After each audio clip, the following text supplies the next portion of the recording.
Bueno, muchas gracias, Gonzalo. En primer lugar, y lógicamente, agradecer la invitación a participar en esta ponencia, agradecer a la secretaria general de la Federación, a Lola, a la secretaria territorial, Yaisel también, que me consta que ha trabajado mucho para que esto hoy se pueda ser una realidad, en un tema que creo que es fundamental. Creo que todos los que me han precedido lo han comentado, pero el tema de esta ponencia, dignificar el trabajo profesional, realmente motiva, ¿no? Motiva tanto que me paré un poco, ¿no? A dignificar el trabajo. Uno, si va al RAE a ver la definición exacta de la palabra dignificar, encontraréis que dice que dignificación es dignificar, es hacer algo digno o parecer como tal. Y yo cuando leí eso de parecer como tal dije, hombre, no, parecer no. Yo estoy convencida que el motivo de esta jornada no era parecer que se hacía digno, sino que fuese digno. Entendiendo digno como dentro de esto que la OIT habla de trabajo decente. Ismael nos decía que a él no le gusta trabajo decente porque todo trabajo lo es, no hay ningún trabajo indecente y yo puedo compartir. Pero la OIT define, ¿no? Define qué es el trabajo decente y lo define diciendo cómo es aquel que permite a la persona trabajadora el desarrollo de sus propias capacidades. Evidentemente, como nos decía ahora Antonio, no puede ser un trabajo digno aquel que lleva a una persona a ser pobre. Ese no puede ser, obviamente, trabajo digno. Pero tampoco puede ser un trabajo digno el que no retribuye de forma justa y proporcional al trabajo que se ha desarrollado. Ni es un trabajo digno el que excluye la libertad sindical y el derecho a negociación colectiva. Ni es un trabajo digno el que no protege socialmente en general, que no asegura una cobertura sanitaria. Ni es tampoco un trabajo digno el que discrimina por razón de género.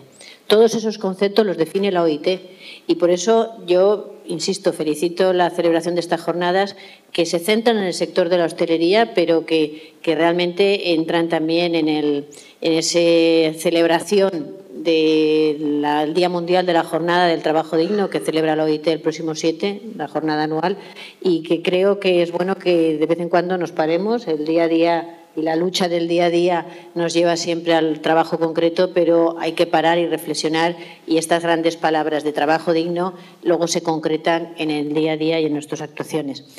Y, desde luego, para la Generalitat Valenciana ese es un objetivo claro.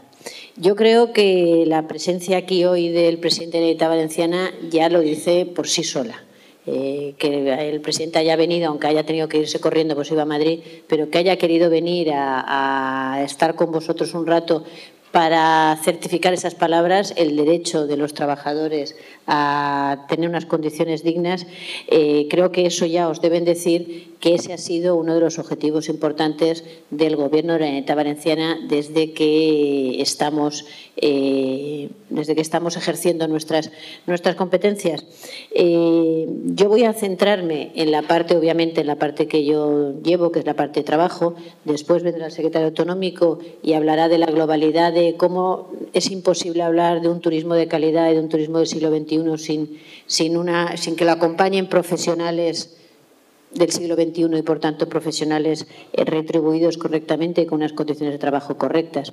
Pero aunque yo os voy a hablar de la parte de trabajo, yo quiero que penséis que las actuaciones son globales.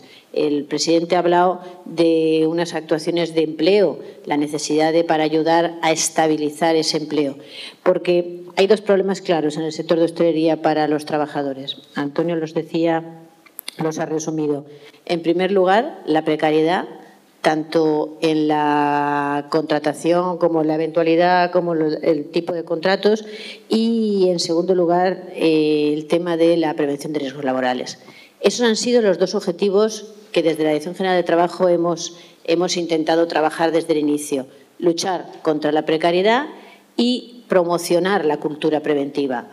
Y cuando digo promocionar la cultura preventiva es entendiendo que la prevención de riesgo laboral es algo que nos incumbe a todos, a las administraciones públicas, pero también a las empresas, desde luego, que son las responsables, y también a los trabajadores, que al final son los que sufren las graves consecuencias cuando no se cumplen los requisitos necesarios. Como decía, hablar de precariedad en la hostelería, lo ha explicado profusamente Antonio, pero resumo que hablar de precariedad es hablar de los problemas que se originan por el fraude en la contratación, de eventual y de la parcialidad, pero también los problemas que se originan por el exceso de la externalización. ¿Qué hacemos las administraciones públicas? Vamos a ver, en el tema de la contratación, en primer lugar, es evidente. Tenemos que reconocer que existe el problema. No tiene sentido decir que estamos bien y que este sector funciona bien cuando todos sabemos que se está trabajando con jornadas de 12, 14 horas, con contratos de 2 o de 4, que sabemos que eso existe y que existe en el sector. Por no hablar de la eventualidad, que son contratos anuales, del ir al paro y volver y trabajar jugando con el paro, porque la empresa, si no, no te va a volver a llamar. ¿Qué se hace desde la Administración? Pues ahí no podemos hacer otra cosa más allá que poner en marcha la inspección. Yo tengo que deciros que yo ahora realmente estoy más que satisfecha con el cambio de gobierno, no solo por motivos obvios y seguramente partidistas, pero en este caso concreto y por la parte que me toca, porque el cambio de gobierno ha venido a incidir en la política que desde la Generalitat Valenciana estábamos haciendo desde el 2015. Nosotros, desde que llegamos, entendimos que la Inspección de Trabajo no podía centrar su actividad en limitarse a ver las altas y bajas de la Seguridad Social, sino que era necesario que empezase a trabajar con las condiciones de trabajo. Que de eso ya viene luego el alta de la Seguridad Social, pero empecemos a trabajar empecemos a dedicarnos a los sectores donde sabemos que se están produciendo los focos de problemáticas. Y por eso hemos estado incidiendo con la Seguridad Social, con la Inspección de Trabajo, y por eso decía que estamos más que satisfechos, porque el actual plan director contra la explotación y por el trabajo decente del Ministerio de Trabajo, que fue una de las primeras actuaciones que se hizo desde el Gobierno de España, que está aprobado ya y publicado en el Boletín Oficial del Estado de finales de julio, ese actual plan director dice claramente y habla claramente de la problemática de la hostelería y habla también de planes específicos, de campañas específicas de la inspección para evitar este tipo de fraudes. Realmente el objetivo no puede ser la sanción, pero la sanción debe estar ahí y debe servir de motivación para que las empresas no lo hagan. Por tanto, esa es la vía, una de las vías de la Administración que hace la Administración para intentar ayudar a evitar esa fraude en la contratación. En segundo lugar, y se ha comentado también, la problemática de la externalización. El teórico derecho de la empresa a ejercer el derecho constitucional de libertad de empresa, de, oiga, yo me organizo como quiero y puedo externalizar y puedo contratar a quien quiera y externalizar los servicios que quiero. Y eso, que tiene una parte de razón, pero tiene que tener un límite. Desde la Generalitat Valenciana siempre entendimos que el límite era el límite de usted puede, como empresa, usted puede externalizar siempre que esté buscando una rentabilidad, una productividad. Si su único objetivo en la externalización es rebajar y reducir las condiciones laborales, eso no es externalizar. Eso es su derecho a la libertad de empresa frente al derecho también de los trabajadores a un salario digno. Derecho contra derecho, lo que hay que hacer es favorecer al más desfavorecido. Por tanto, desde el primer día, desde el 2015, la Generalitat Valenciana estamos sancionando a todas aquellas empresas que nos llegan con este tipo de externalizaciones. Como también decía Antonio, se ha centralizado y se ha focalizado con el tema de las camareras de piso, quizá porque la feminización había hecho, y es cierto, y eso lo tenemos que reconocer todos, había hecho que fuese una problemática invisible, y la movilización ha hecho que se visibilice esa problemática, pero que no solo se externalizan, y sobre todo en la hostelería últimamente, el tema de las camareras de piso, sino que, por desgracia, todos conocemos, y en esta misma ciudad, todos sabemos de ejemplos de hoteles donde se externaliza desde el principio hasta el fin, incluso hasta la propia conserjería del inicio, desde la recepción. Por tanto, ¿el límite cuál es? El límite es el derecho al trabajo digno, el límite es no puede usted rebajar simplemente por rebajar salarios. Hemos luchado, hemos defendido, hemos tenido sentencias contrarias, sentencias en el tribunal por una vía y las estamos sacando por otras y las estamos defendiendo. Pero como bien decía Antonio también, al final la solución es otra. La solución es luchar contra el mal de origen y el mal de origen es la reforma laboral. Una reforma laboral que en este proceso de externalización de empresas, permitiendo que el convenio de empresa prime sobre el convenio de sector, facilita que no solo externalizas la empresa, sino que permites que el salario de la nueva empresa sea por debajo del salario de convenio. De forma que el axioma histórico de a igual trabajo, igual salario, se rompe automáticamente. Haces el mismo trabajo o más, pero desde luego por un salario mucho menor. Eso solamente se combate y solamente podremos de verdad acabar con ello con la modificación legal. Antes decía Ismael, y yo coincido, bueno, pues la realidad es la que es. El Gobierno de España tiene una base en el Congreso de los Diputados, que es la que tiene, y un tiempo, no tenemos la legislatura, no tiene la legislatura completa y, por tanto, un tiempo que es el que es. No será fácil y sería imposible plantearse una reforma completa del estatuto con el consiguiente. No se trata de que alguien se siente y cambie la ley, sino que lo haga con diálogo social, con reuniones. Eso es prácticamente imposible, pero sí que tiene que ser posible y me consta que es el objetivo del Ministerio de Trabajo, figura incluso por escrito en el plan director que os decía antes de la inspección, y desde luego también os digo que desde la Generalitat Valenciana vamos a incidir en que no se olvide ese objetivo, pero el actual Gobierno tiene como objetivo el, ya que no puede hacer la reforma completa, sino sí incidir en alguno de los puntos. Los hablaba Ismael antes, hay puntos claros, el tema de la ultraactividad de los convenios, el tema sobre todo de la primacía del convenio de empresa sobre el sectorial hay que eliminarlo, el tema del artículo 42, que asegure que usted externalice lo que quiera, pero con las mismas condiciones laborales que la empresa de origen, y veremos entonces si se externaliza cualquier cosa o se externaliza lo que de verdad les interesa. Porque claro, yo sí puedo externalizar la informática porque resulta que estos señores tienen un programa y además son muy buenos y son mejores y van a hacer las cosas más rápidos que si hago mi informático aquí. Pero claro, al final la limpieza de una habitación te la va a hacer una mujer que va a ser la misma mujer. Porque por desgracia hoy en día solo limpian las mujeres, no porque yo entienda que solo saben limpiar las mujeres, pero va a ser la misma mujer, el factor humano es el mismo, por tanto la condición no puede ser solo la condición laboral. El artículo 42, la ultraactividad de convenios, la primacía del convenio sectorial sobre el convenio de empresa y algo que para este sector también es fundamental, que es el tema del registro horario. Uno de los grandes problemas que tiene, yo les decía, para combatir la precariedad, inspección de trabajo. No solamente se arregla la empresa a la que va a la inspección, sino las 4 o 5 que ven, que dicen, ostras, que me pillan, y antes de que me pillen lo arreglo. Problema de la inspección de trabajo, cuando aparece el inspector, yo acabo de llegar y, sin embargo, lleva trabajando 6, 8, 10 horas y es difícil de demostrar que este señor acaba de llegar o no. Eso el registro horario lo solucionaría claramente. Sabéis que llevamos mucho tiempo peleando hasta que una sentencia suspendió el tema, es necesario modificar la ley. Estas cosas que os he dicho es factible modificarlas. Están ya aprobadas en el Congreso, algunas de ellas en la última fase ya para aprobar. Son todas proposiciones que en su día hizo, a principio de la legislatura, gobernando Rajoy, hizo el Partido Socialista y que fue obteniendo distintas mayorías y han ido cursándose y algunas de ellas, ya os digo, por ejemplo, la del artículo 42, está ya en fase de aprobar.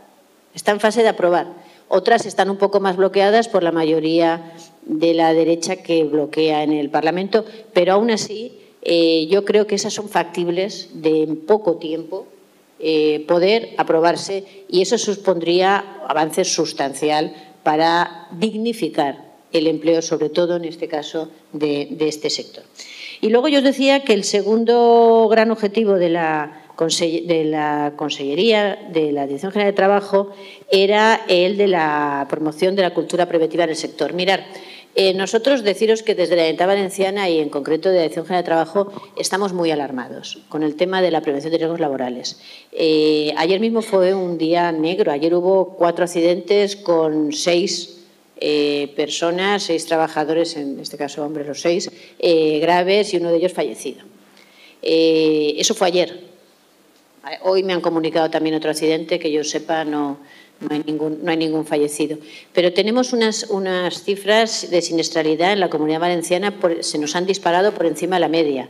Es un tema grave para que realmente todos nos lo tomemos en serio y todos tengamos en cuenta que si hablar de trabajo digno es sobre todo asegurar la integridad de la persona en todos los niveles.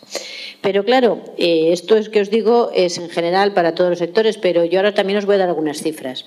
Mirar, en la interanual hablamos en esta comunidad de 46.986 accidentes, son muchos, accidentes con baja. Pero en el sector de la hostelería son 4.522, es el 16%. Fijaros que el presidente decía que el sector supone el 14% del PIB. Por tanto, tenéis, los que trabajáis en este sector, tenéis más accidentes incluso que lo que correspondería por la participación en el PIB. Pero, bueno, por si queréis cifras, porque la mayoría seréis alicantinos, en Alicante, la provincia de Alicante, los accidentes del sector de hostelería son 1.911, que en este caso es el 20% de los accidentes de la provincia, que también están muy por encima de lo que supone la proporción. Pero hay otro dato más, que es el dato de las enfermedades profesionales, porque el accidente es lo visible. El accidente es visible, incluso muchas veces, además de mortal, pero también es más escandaloso. Pero la enfermedad profesional es más invisible, uno suele sufrirla en casa, pero es más permanente y, por tanto, más dañina para el futuro del trabajador o la trabajadora. En el último año, de los 3.721 partes, 453 pertenecen al sector de la hostelería, el 12%. En Alicante, 244, el 14% de las enfermedades de la provincia. Fijaros que son cifras que estas solas ya son alarmantes, pero estas de las enfermedades profesionales son mucho más alarmantes, porque enlazo con lo que ha hablado antes Antonio de las camareras de planta. Sector de mujeres, sector muy feminizado, sector donde la gran mayoría de las mujeres tienen enfermedades del túnel carpiano, del lumbago, del dorsolumbar, la gran mayoría de mujeres. Y la gran mayoría de estas mujeres no han estado diagnosticadas como tal enfermedad profesional porque no se les reconocía. Teóricamente su derecho estaba ahí, pero realmente no se les reconocía. Además, son mujeres y además es de limpiar. Y parece que esto de limpiar es una cosa que hemos hecho las mujeres toda la vida. Toda la vida hemos hecho la cama, ¿verdad? Y todavía hemos limpiado los cristales.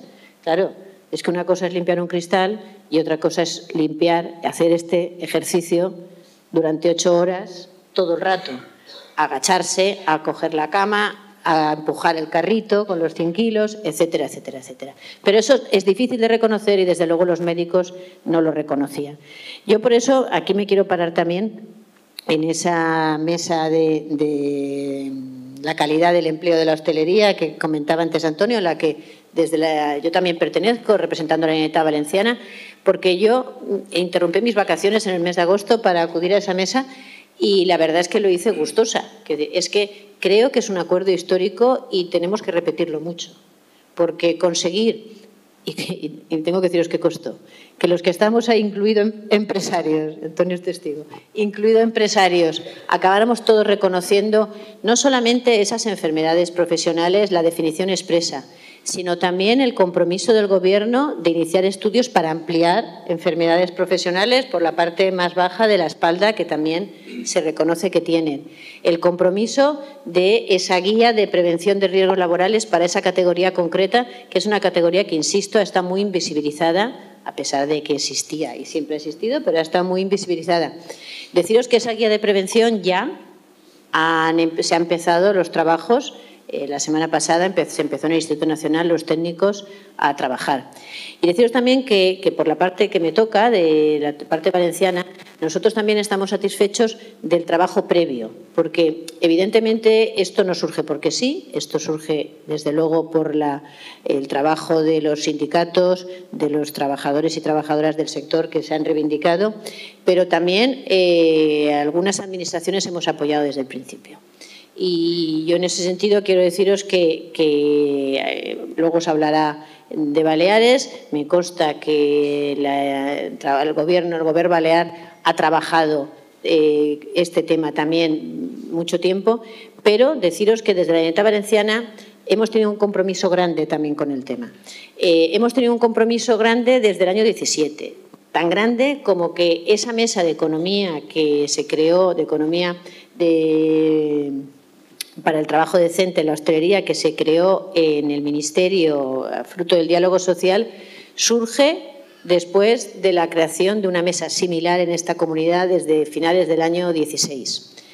Tenemos una mesa en la que está presente los empresarios del sector, la Federación del Comercio, que están presentes, los dos sindicatos mayoritarios, y desde la Generalitat Valenciana estamos presentes hostelería, turismo y trabajo.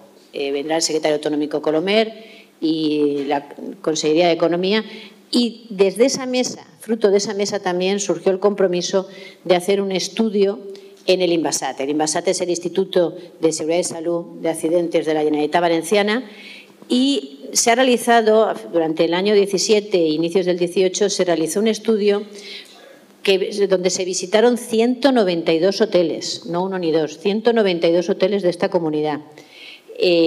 Suponen más o menos el 40% de los hoteles de 3, 4 y 5 estrellas. Se visitaron por dos técnicos, se vieron las funciones de las camareras de piso y se encuestó a 1.639 camareras de pisos que de forma anónima, espontánea, libre, sin la presencia de ningún jefe o ninguna jefa, expusieron sus datos. De ese estudio, que se va a utilizar de base para esa guía de prevención, junto con otros que también se han hecho en Canarias y los trabajos previos de Baleares, de ese estudio se pueden extraer varias conclusiones, ¿no? En primer lugar, el informe lo que concluye es que la práctica totalidad, por no decir la totalidad, de las tareas de las camareras de planta exigen posturas forzadas como factor de riesgo ergonómico, por lo que es necesario una evaluación específica para evaluar el riesgo, poder poner los medios necesarios para minimizar ese riesgo. Esa evaluación de riesgos, que debía ser obligatoria, más de la mitad de los hoteles encuestados no lo hacían. Y de los que lo hacían, solamente un tercio lo hacían con la metodología adecuada, para que pudiera asegurar que era la metodología adecuada para de verdad evaluar el riesgo que correspondía y, por tanto, poder poner los medios. Además, se constató que solo uno de 4 hoteles había realizado la evaluación de riesgos psicosociales, mientras que el 80%, que se dice pronto, el 80% de las mujeres encuestadas había dicho que no sentía que tenía autonomía temporal, o sea, que no le daba tiempo porque el estrés que supone el saber que tienes que hacer las habitaciones en X horas, porque además dependes de la hora que te dejan la habitación libre, no es lo mismo la habitación que tenga 2 camas a que tenga 5 incluso, que aquí en esta ciudad hay muchos hoteles que pueden tener hasta 4 y 5 camas, etcétera, etcétera. Más de la mitad de las mujeres encuestadas estaban insatisfechas con su trabajo. Eso genera estrés, genera tensión y eso ayuda también a la enfermedad profesional y, desde luego, es algo que hay que combatir. El 70% de las mujeres encuestadas, se quejaba de dolor dorsolumbar y más de la mitad se quejaban de dolores en los hombros, brazos y cuellos. Evidentemente, esos dolores, esas molestias aumentan con la edad y aumentan con la antigüedad del trabajo. Por tanto, cuando yo os decía que el reconocimiento como enfermedad profesional lo podíamos considerar como histórico, creo que sin duda lo tenemos que hacer. Bueno, yo para terminar de deciros, creo que sobre todo a los que sois del sector, si no conocéis el estudio del Inbasat, está colgado en la web. Yo os recomiendo que os lo descolguéis porque vale la pena, porque no solamente es una conclusión de lo que hay, que es ya os digo, sino que también, y a esperas de esta guía de prevención que vamos a elaborar entre todos en el Instituto Nacional en Madrid, el actual estudio que ya está realizado en el Inbasat plantea un listado de lo que pueden ser las buenas prácticas para ayudar al trabajo de esa categoría profesional de las camareras de planta, que pueden pasar desde subir la altura de las camas hasta aprender métodos para poner el edredón, que alguien puede pensar que es una tontería, pero edredones de camas grandes, de 150, 160, hacerlos todos los días exige mucho ejercicio. Insisto, buenas prácticas como esas o buenas prácticas como que las empresas hagan ejercicios de estiramientos al inicio y al final de la jornada, que, repito, puede parecer una tontería, pero cualquier deportista sabe que si hace deporte haciendo estiramiento antes y después, al día siguiente las agujetas no van a aparecer, cosa que sí que pasa si no se hacen. Todas estas cosas y muchas más hay que seguir hablando si se quiere hablar de hostelería del siglo XXI, del futuro que debe ser esta Comunidad Valenciana, una comunidad de sol y playas, y de hostelería del siglo XXI. No lo puede ser sin un trabajo decente y digno acompañado de él. Por tanto, una vez más, y ya termino, felicitar a la Federación por la celebración de estas jornadas y pediros que sigáis en la lucha, porque solamente con vuestra lucha podremos seguir avanzando todos los demás, y con el compromiso, eso sí, de algunas administraciones públicas, que aquí estaremos. Nada más y muchas gracias.